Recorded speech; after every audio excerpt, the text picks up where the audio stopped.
All right, I have a few different issues I want to cover. Some of the stuff I've been talking about in the community section of this YouTube channel. So if you go to the community section, I make sort of like blog posts once or twice a day, so check that out. Now, if you're like me, you probably have suspected that the Silicon Valley social media companies were going to increase the censorship as it got closer to the 2020 election. That is happening big time. It's far exceeding even my expectations right now. In the past week, we've had Facebook, Snapchat, Reddit, Twitch, other stuff I've never even heard of, announcing publicly that they were taking action against either accounts owned by Donald Trump or accounts that are like Donald Trump fan clubs. Just total open censorship. And now today, YouTube announced that they were banning a bunch of channels for quote-unquote hate speech. The two big ones that I recognized were Stefan Molyneux and American Renaissance. Now, American Renaissance, those are the videos made by Jared Taylor. Now, he's this mild-mannered guy. He actually grew up, he spent part of his childhood in Japan. He went to Yale. He went to graduate school in France. He's this really mild-mannered, polite guy. But he talks about IQ and crime statistics, and YouTube says that is hate speech. And he's been kind of on the razor's edge for years. So when YouTube very first rolled out their shadow ban capability, the very first video they ever shadow banned in the history of YouTube was a video by Jared Taylor. And Julian Assange famously tweeted a link to the video in retaliation against YouTube. He said that it was a video about IQ. And Julian Assange said, "I personally think it's in poor taste to talk about IQ differences, but I also think it's wrong for YouTube to shadow ban this video." And the video became huge, even though it was shadow banned because of this one tweet by Julian Assange. But since then, YouTube has kept up the pressure, and it's basically been a long time coming. Everyone knew that YouTube was eventually going to ban Jared Taylor. Stefan Molyneux is this mild-mannered, polite Canadian guy. He's a psychologist. He has these big, long videos where he talks to people about their problems. He sounds like Fraser Crane from the Fraser Crane Show. I have no idea what is even controversial about Stefan Molyneux.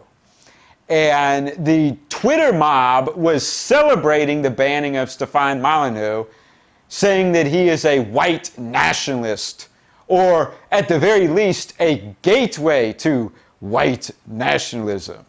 And apparently the Southern Poverty Law Center, famous for libeling people, called him a white nationalist at some point. That's basically a nonsense word. There is no nation of white. If you say I'm a Basque nationalist or I'm a Catalan nationalist, that means something. It's still a little bit vague, but it means something. White nationalist is like this straw man thing where someone says this person is a white nationalist, and then they define what that is themselves. So there's no agreed upon definition. It's an insult straw man thing.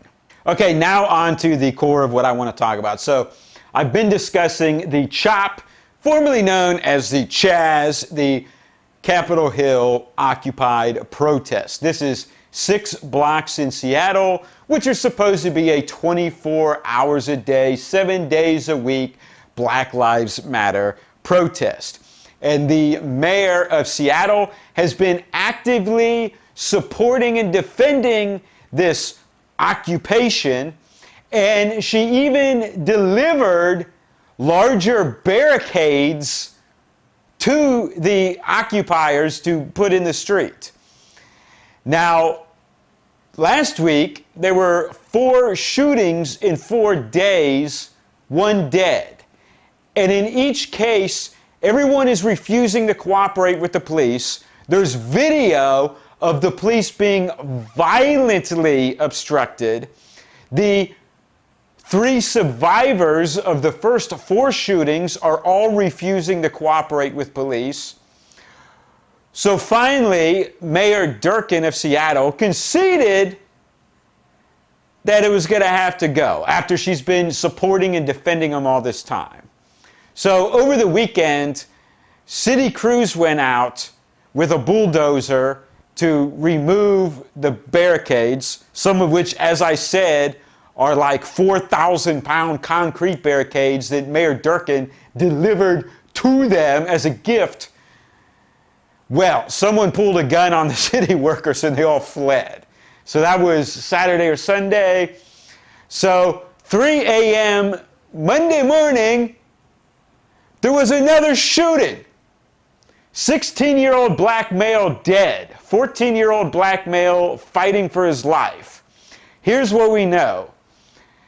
A white SUV with no license plate, allegedly the SUV is stolen, approached the barricades and I guess tried to drive around the barricades, and the guards riddled the SUV with bullets. So let this sink in. A 24/7 protest to protest that police shootings of black people are supposed to be the #1 issue of the day and the #1 biggest concern. They shot and killed a 16-year-old black guy, allegedly in self-defense. And early this morning, there was Antifa and left-wing accounts from Seattle that were gloating, saying, "We were attacked and we took the perpetrators out," and they were bragging about it.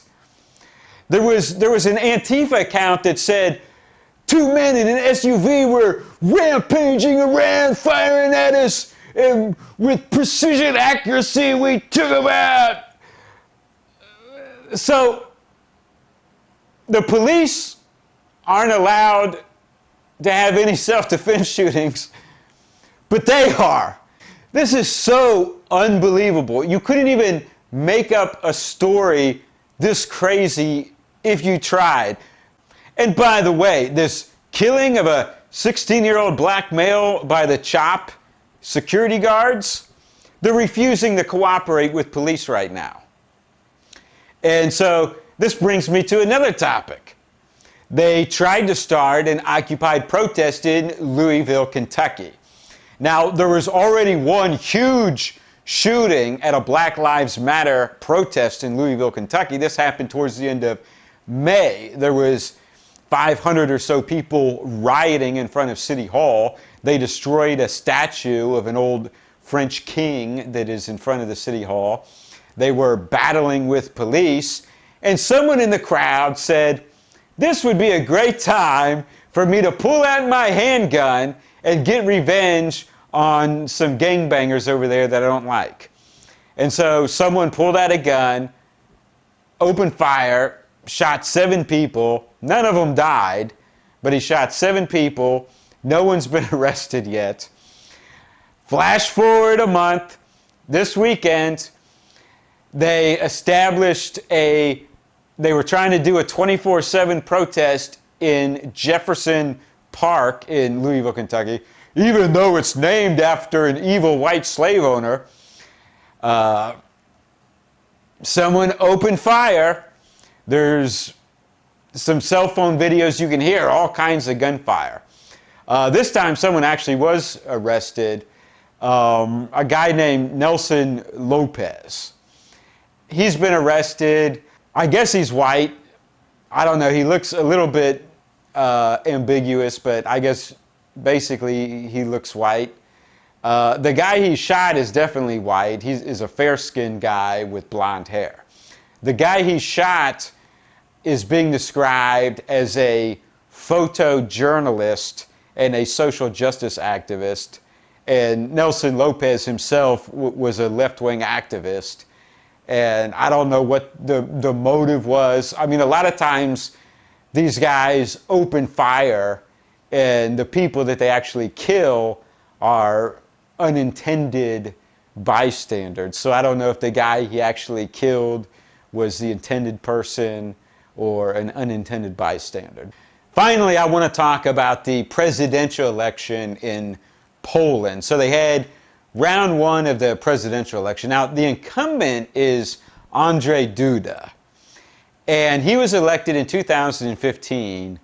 And in that year, in round one, he got 35%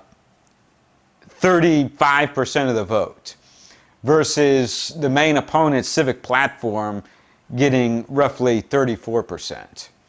And then in round two, he got 51.5% of the vote. Now, he represents the Polish Law and Justice Party, and I'm not saying that that party's perfect, but it's one of the better center-right parties in Europe. It's also the main party in the ECR group in the EU, the European Conservatives and Reformists. Now, the election they just had, it's kind of weird because Duda got 48% in round one, and Civic Platform only got 26.5%. And round two is going to be a slam dunk. I mean, there's basically no question that he's going to win, but there's these weird articles in the media trying to spin it that, oh, Duda has been hurt. He's not as powerful as he was. Law and order is down because he has to go to round two. Well, he went to round two 5 years ago. He won round one with a much higher percentage than he did 5 years ago. So I don't really get, the media is basically grasping at straws. And so he got 48%. The Civic Platform got about 26.5%. And then there was a guy who ran as the independent. He's most famous for being co-host of Poland's Got Talent, the Polish franchise of Simon Cowell's Got Talent show. And so he got over 13%, and then Confederation got 7%. Confederation is basically a group of small, hard-line right-wing parties. Now, Civic Platform had a primary process, and there was a woman who won the primary by a huge margin, but then she was wildly unpopular among the general public, and Civic Platform actually replaced her with a new candidate. So Duda ended up running against a man who's the mayor of Warsaw, which is kind of crazy, especially since here in America, a lot of the Democrats would very much like to replace Joe Biden with a new candidate. Now, Civic Platform is supposed to be like a center-right party, and maybe, you know, many years ago it could have been called center-right. It's basically been migrating left, and I forget all the details now. I researched this for a different video. There was a Polish left-wing party that went defunct, and Civic Platform basically went to the left in order to absorb the former supporters of that party. But at any rate, every time there's a big election in Poland, you can look at the map, and the part of Poland that used to be Prussia is where Civic Platform wins, and then the part of Poland that was, say, Poland during the World Wars, east of Prussia, that's where the Polish Law and Justice Party wins. And so what some people have told me, that the Soviet Union brought in people from all over the place and put them in what used to be Prussia, and those people have a more Homo Sovieticus identity. And the rest of Poland has a stronger Polish identity. Now, I mentioned this morning in the community section of this YouTube channel, and some people said, no, they didn't actually bring in people from outside of Poland. It was more like they moved people inside of Poland around. You know, there's this eastern area of Poland, and if you compare it to maps of what used to be Prussia, you know, it matches up very well.